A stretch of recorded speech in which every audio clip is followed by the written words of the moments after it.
What are, say, 3 pieces of advice you would give to people who are looking to succeed in business?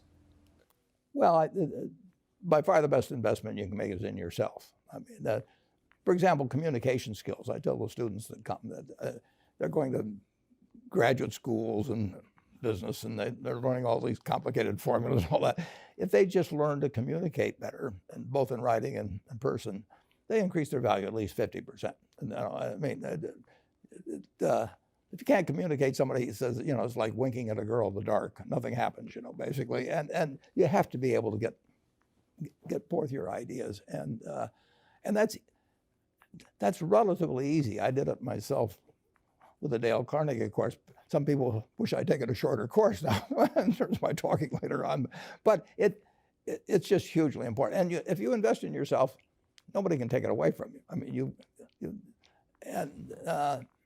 the second thing, which I'll get a certain criticism for not living it, but I do tell those students, that if I gave you a car and it'd be the only car you get in the rest of your life, you take care of it like you can't believe. Any scratch, you'd fix that moment. You read the owner's manual. You keep a garage and do all these things, and you get exactly one mind and one body in this world. And you can't start taking care of it when you're 50. By that time, you'll have rusted out if you haven't done anything. So you should really make sure that you just remember that you just got one mind and body to get through life with and to do the most with it. What about life advice? Well, life advice is, the most important thing,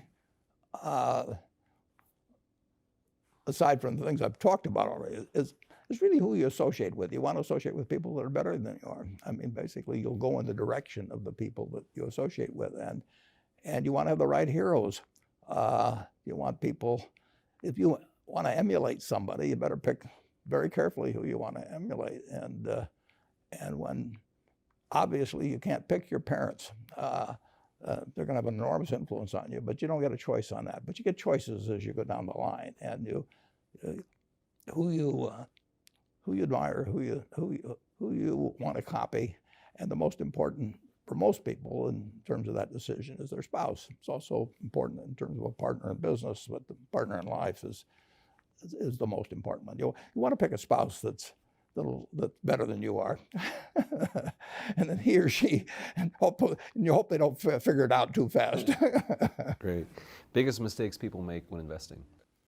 How much is the way you speak costing you? I've worked with top performers from Fortune 500 companies. I've worked with people in tech. I've worked with people in the industry of health. I've worked with people in finance. Regardless of what industry you're in, this is a human skill that you need to work on. Simply record a 5-minute video of yourself, and you need to speak improvised. The first time you review it, turn the sound all the way up, press play, turn your phone down. Just listen. Audit the auditory component of your voice, known as your vocal image. What do you like about it? What don't you like about it? Second, grab the phone, turn the sound off, press play, make sure it's on mute, just look at yourself. How's your body language? What's your facial expressions like? Do a visual audit of your visual image. Third component, get the video transcribed. Red highlighter, bring all your non-words and filler words to the forefront of your mind. That's robbing you of clarity every time you talk. You basically have a mirror in front of you. It's a very powerful routine.